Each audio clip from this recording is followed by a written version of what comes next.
한 번은 예수님께서 두로와 시돈 지방을 가시게 되었습니다. 예수님이 가시는 곳에는 어디나 문자 그대로 인산인해를 이루었습니다. 잠시 쉬실 만한 시간의 여유도 갖기 어려운 그런 지경이었습니다. 그런데 가나안 여자 하나가 나타나서 소리를 지르기 시작합니다. 다윗의 자손이요, 다윗의 자손이요, 나를 불쌍히 여겨주세요. 내 딸이 흉악한 귀신이 들렸습니다. 이 여인은 간절한 요구를 지니고 있었습니다. 이 여인의 딸의 귀신이 시달리게 되는 것은 너무나 안타까워서 예수님을 찾아와 소리 지르면서 딸의 병을 고쳐달라고 애원했습니다. 마가복음 7장에 보아도 같은 기사가 있는데 이 여인이 헬라인이요 수로보니게 족속이라고 했습니다. 그런데 오늘 주신 말씀에서는 그저 인종적인 명칭으로 가나안 여인이라고만 했습니다. 유대인 이외의 족속들은 그저 막연하게 부른 것입니다. 수로보니게는 이 여인이 살고 있는 지방을 가리킨 것이고 또 이 말은 수리아 지방의 베니게 출신이라는 뜻이 있는 말입니다. 솔직하게 말하면 베니게 사람들은 유대 사람들에 대해서 아주 좋지 아니한 감정을 품고 있었습니다. 소위 클레멘트 소환이라는 곳에 보게 되면 이 여인의 이름이 밝혀져 있는데 주스타라고 하는 이름을 가지고 있었고 이 여인의 딸의 이름도 비어니스라고 하는 이름을 가지고 있었습니다. 역사가 조세푸스라고 하는 사람은 이 딸의 이름이 베니게였다고 말하기도 합니다. 어쨌든 이 여인의 딸이 귀신이 들려서 아주 어려운 상태에 놓여 있었던 건 많은 사실입니다. 그래서 이 여인은 능력 많으신 예수님을 무엇이든지 하실 수 있는 분이라는 사실을 믿고 있었기 때문에 주님 앞에 나와서 간구하게 된 것입니다. 주 다윗의 자손이요, 나를 불쌍히 여겨주세요. 내 딸이 지금 흉악한 귀신이 들렸습니다. 여기 다윗의 자손이란 말은 메시아란 호칭입니다. 마태복음 9장에 보아도 앞을 내다볼 수 없는 두 맹인이 예수님을 따라오며 소리 지르는 장면이 나옵니다. 다윗의 자손이요, 다윗의 자손이요, 우리를 불쌍히 여겨주세요 했습니다. 같은 책 마태복음 12장에 보면 예수님께서 귀신 들려서 눈 멀고 벙어리 된 자를 데리고 왔을 때에 그를 불쌍히 여겨서 고쳐주었는데 이것을 본 모든 사람들이 하는 말이 이는 다윗의 자손이 아니냐 라고 말했습니다. 그러니까 다윗의 자손이라고 하는 말은 메시아라는 말과 같은 의미를 가지고 있는 것입니다. 그래서 성경학자들은 이 여인이 벌써 이방 종교에서부터 유대교로 개종되었던 게 아닌가라고 말하기도 합니다. 왜냐하면 이방 사람들은 다윗의 자손이 메시아라는 사실을 모를 것인데 이 여인이 벌써 알고 있었다고 하는 것은 예수님이 다윗의 자손이라고 불렀기 때문입니다. 그러나 그보다 메시아에 대한 소문이 여기까지 이미 퍼져 있었기 때문에 전파돼서 예수님에 대한 인식이 일반화돼서 이 여인이 그렇게 말한 것이라고 보는 것도 타당한 이론 중에 하나입니다. 이 여인은 예수님을 쫓아오면서 안타깝게 자기의 딸의 병을 고쳐달라고 애원했습니다. 그런데 예수님은 우리가 지금까지 생각하고 알고 있었던 그런 분과는 너무 다른 모습으로 나타나는 것을 볼 수가 있습니다. 예수님은 병든 사람을 보시면 당장 고쳐주시는 분이셨습니다.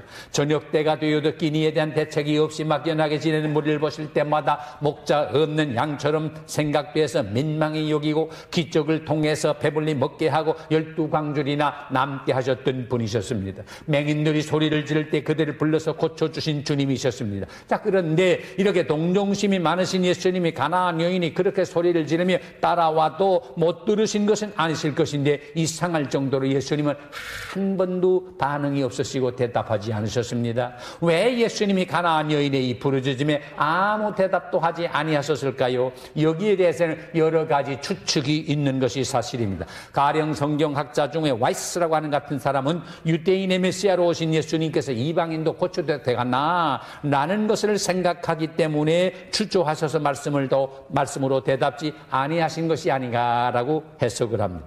또 카르라고 하는 사람은 그런 말합니다. 이 여인의 믿음을 더 깊게 더 크게 하기 위해서 시간을 끈 것이 아닌가라고 말하기도 합니다. 아마 이 두 사람의 추측이 다 맞을는지 모르겠습니다. 그러나 이와 같은 주님의 침묵은 그 여인의 믿음을 더 크게 하는데 결정적이었던 것만은 사실입니다.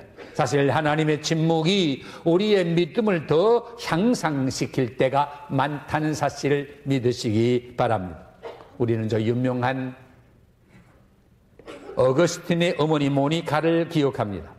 그 아들 어거스틴이 방탕한 생활을 하면서 마니교를 신봉하고 세상에서는 많은 사람들에게 인기를 누리며 사는 것을 볼 때 독실한 기독교인이었던 어머니 모니카로서는 아들 어거스틴이 그 잘못된 길에서부터 돌아오기 위해서 얼마나 애쓰며 또한 눈물 흘리며 기도했는지 모릅니다. 10년이 넘게 시리 기도했습니다. 그런데도 아들 어거스틴의 생활에는 아무런 변화가 일어나지 않고 오히려 더 심해지고 있었습니다. 모니카는 그만 낙심이 됐습니다. 한 번은 너무 기가 막히고 속이 상해서 안타까워서 자기 교구에 안보로서 감독을 찾아가서 아들의 이 심령을 위해서 호소하면서 흐느껴 울었습니다.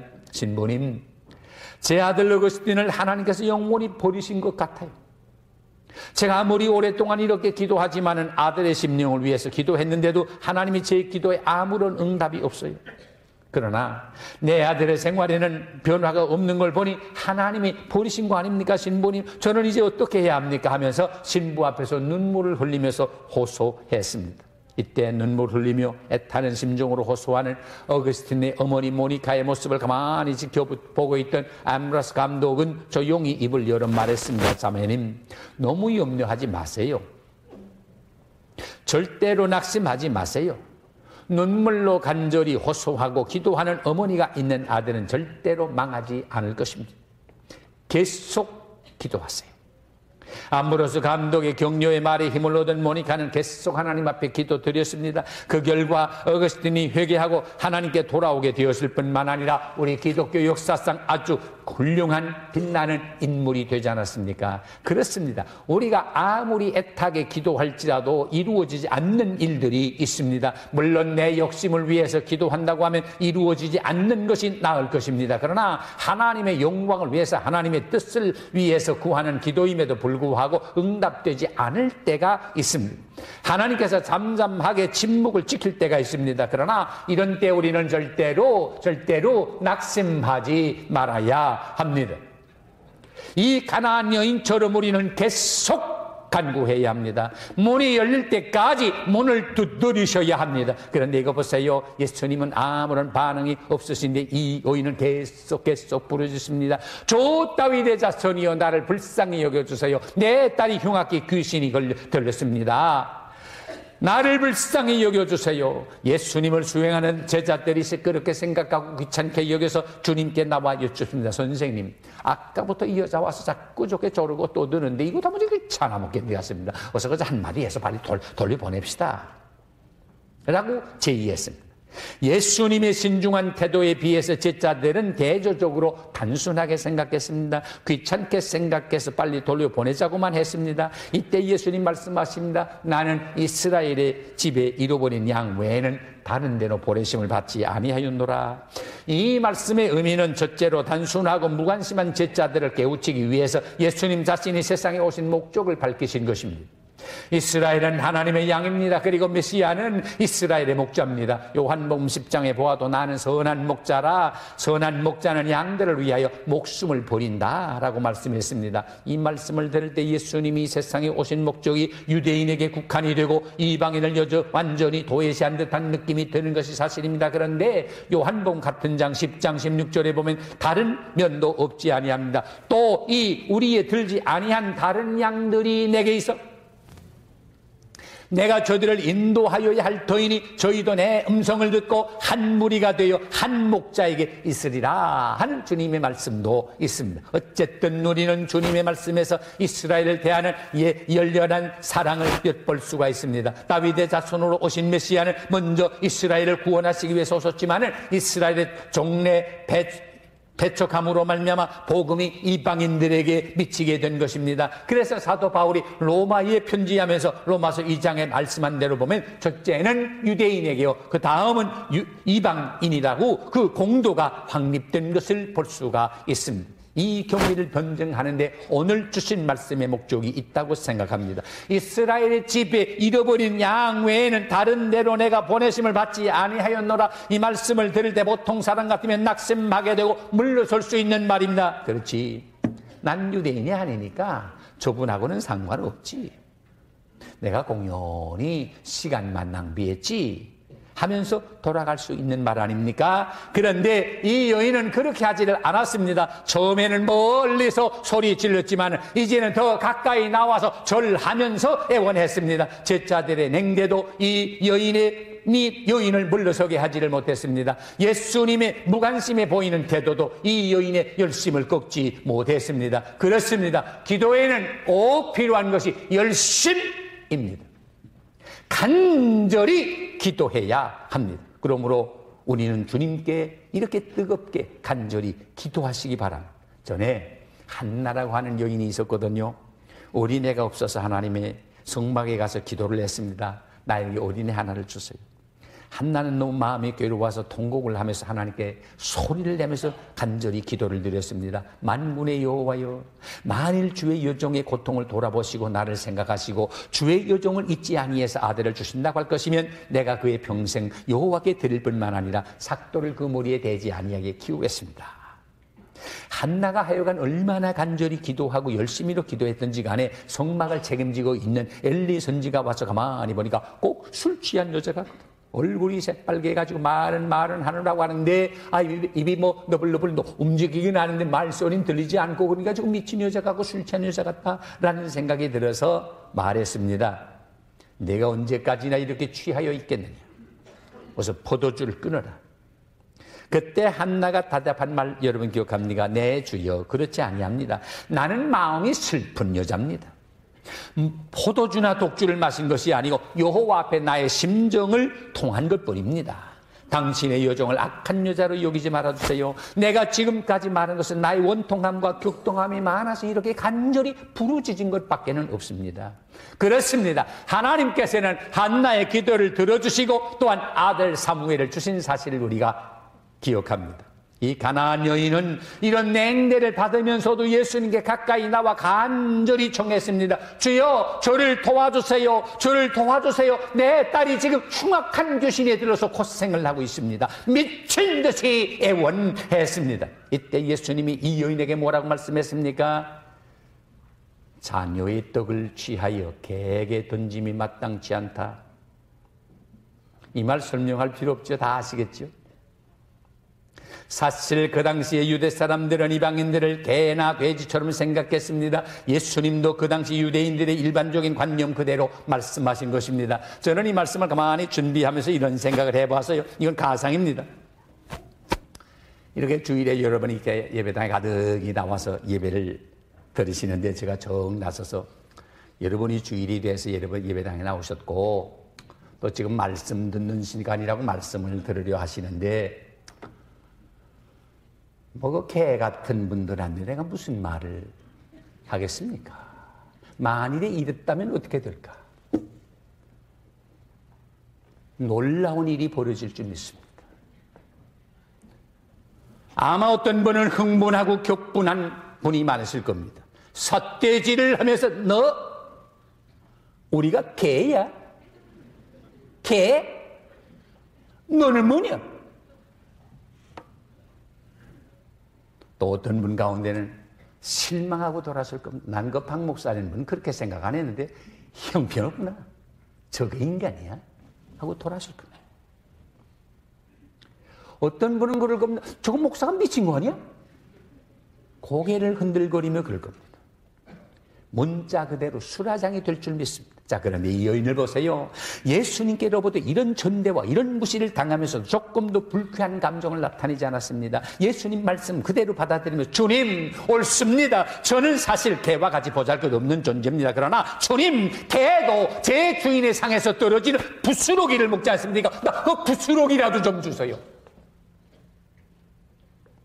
이 여인은 겸손과 기지 그리고 인내의 미덕이 조화된 훌륭한 신앙의 소유자였습니다. 예수님의 말씀에 오해할 수도 있습니다. 예수님의 말씀에 시비를 할 수도 있습니다. 예수님의 말씀에 반항할 수도 있습니다. 그러나 이 여인은 오히려 개로서 좋겠고 당연한 권리에서 아니라 부스러기를 주워 먹으려는 그런 겸손, 그런 간절한 그리고 부스러기까지라도 넉넉하겠다는 믿음을 소유하고 있었습니다. 그러면서도 결코 낙심하거나 후회할 줄 모르는 인내심을 가지고 있었습니다. 그렇습니다. 간절한 신앙에는 이런 미덕이 갖추어져 있어야만 합니다. 이렇게 되니까 예수님은 이 여인에게 응답하지 않을 수 없게 실이 되었습니다. 들은 주의 말처럼 야곱이 밤을 새워가면서 씨름해서 얻은 힘을 이 여인이 얻었다 그랬습니다. 여러분 아시는 대로 야곱이 고향 땅에 돌아오면서 약복강에서 하나님의 사자를 만나 밤새 붙들고 씨름을 했습니다. 엎치락 뒤치락 하면서 씨름을 했습니다. 날이 밝아올 때 하나님의 사자가 야곱을 향해 말했습니다. 이제는 날이 밝아오니 나를 도와달라. 그때 야곱은 말합니다. 나에게 축복을 해주지 아니하면 내가 당신을 놓지 못하겠습니다. 그때 하나님의 사자가 뭐랬어요? 야곱에게 내가 하나님과 다투어서 하나님과 겨루어서 이겼다. 내 이름을 전에는 야곱이라 했지만 이제는 이스라엘이라라. 이 여인의 경우 여러 가지 장애가 얼마나 많았습니까? 그러나 그 모든 장애는 오히려 이 여인의 믿음을 깊게 하는데 도움이 되었을 뿐입니다. 이 여인이 첫 번째 종언은 예수님이 침묵으로 대하고 말았습니다. 두 번째 종언은 냉정하게 개처럼 취급받았습니다. 그런데 세 번째 종언은 격찬으로 대해 주었습니다. 예수님은 이 여인의 간절하면서도 열렬하면서도 겸손하면서도 끈질긴 믿음에 대하여 크게 감동을 받으셨습니다. 그리고 말씀했습니다. 여자야, 내 믿음이 크도다.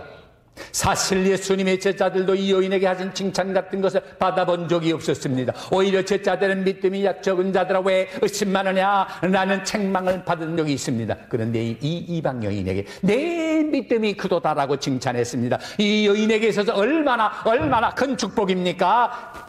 이 여인은 예수님에게 칭찬받은 것만 아닙니다. 그 다음 말씀을 들어보세요. 내 소원대로 되리라. 이 얼마나 놀라운 약속입니까? 이 여인의 딸은 무서운 귀신에 들려서 말로 다 할 수 없는 고통을 당하고 있었습니다. 그 누구도 이 무서운 귀신을 내쫓을 수가 없었습니다. 그러나 주님은 귀신을 내쫓을 수 있는 능력이 있으십니다. 그렇기 때문에 우리가 주님을 온전히 의지하게만 되면 주님께서 우리의 믿음을 보시고 우리의 소원을 들어주신다는 사실을 믿으시기 바랍니다. 내 믿음이 크도다 내 소원대로 될지어다. 그렇습니다. 믿음과 축복은 정비례합니다. 크게 믿으면 크게 축복받습니다. 작게 믿으면 작게 축복을 받습니다. 아무것도 안 믿으면 아무 축복을 받을 수가 없습니다. 믿음은 말하자면 상수도 파입과 같다고 저는 해석을 합니다. 하나님의 축복의 수원지에는 무진장의 축복의 생수가 저장이 되어 있습니다. 우리가 어떤 믿음의 파입을 연결하느냐 하는 데 따라서 하나님의 축복이 생수가 우리에게 임하게 됩니다. 가령 하나님의 축복에 그 무진장한 축복이 저장되어 있는데 주사바늘 만한 가느다란 파이프를 연결시킨다 해보세요. 그 주사바늘 만한 가느다란 파이프를 통해서 물이 내려오긴 내려오는데 그저 절절절절절절 내려옵니다. 예수를 믿기는 믿는다고 하는데도 작은 믿음을 가진 사람은 꼭 그렇습니다. 그렇기 때문에 예수를 믿는다고 하면서도 언제나 마음의 만족이 없고 기쁨이 없고 감사가 없고 찬송이 없고 전진이 없고 승리가 없습니다. 그저 언제나 예수를 믿기는 믿는다고 하면서도 짭짭짭짭합니다. 만족이 없습니다. 불만과 근심과 걱정과 염려 속에서 언제나 한숨만 짓고 불행하게 삽니다. 믿음이 없어서가 아니라 작은 믿음 때문에 그렇습니다. 자, 그러나 큰 믿음을 가진 사람은 말하자면 아름드리스도 파이프와 같아서 하나님의 축복의 수원지에 연결된 이 큰 파이프를 통해서 폭포수처럼 하나님의 축복이 쏟아져 임하게 될 줄로 믿습니다. 그래서 우리 삶 속에 큰 믿음 가진 사람은 언제나 감사와 감격과 찬송과 전진과 승리가 따르게 될 것입니다. 여러분 들어오시면서 보셨겠지만은 요거 오른편 쪽으로 땅을 파고 지금 파이프를 묻잖아요. 그 전에보다도 전에는 가느다란 파이프이 됐습니다. 왜냐하면 여기 뭐 몇 집 안 됐거든요. 우리 예배당 질 때만 해도 몇 집 없었습니다. 그런데 금년 들면서 이렇게 집 수백 세대가 이제 들어오니까 그거 가지고 모자르니까 지금 큰 수도 파이프를 묻잖아요. 만일 그거 그냥 놔두면 다 수도가 물이 졸졸졸졸 내려와가지고 수압이 안 돼가지고 오염을 당하게 되니까 큰 파이프를 묻습니다. 바로 그 원리입니다. 하나님을 믿는데 큰 믿음 가지시기 바랍니다. 그리고 큰 축복받는 여러분 되시기를 바랍니다. 그래서 성령은 뭐랍니까? 내 입을 넓게 열라. 그 다음 말 뭐예요? 내가 채우리라. 입을 크게 넓게 여는 건 우리가 할 일입니다. 채워주는 건 누가? 하나님이 채워주십니다. 두 친구가 낚시를 떠났습니다. 가서 낚시질을 하는데 아주 고기가 잘 물려옵니다. 한 친구 옆에서 낚시를 하는 가만히 견눈으로 보니까 손바닥만한 그보다 조그만 고기가 물리면 준비해온 구르기에다 집어넣고 월척된 큰 고기가 물리면 물속으로 다시 놔주어요. 그 이상하다. 왜 반대로 큰 건 잡고 작은 건 놔줘야 될 텐데 저 친구는 이렇게 큰 건 놔주고 손바닥보다 조그만 것만 자꾸 집어넣나.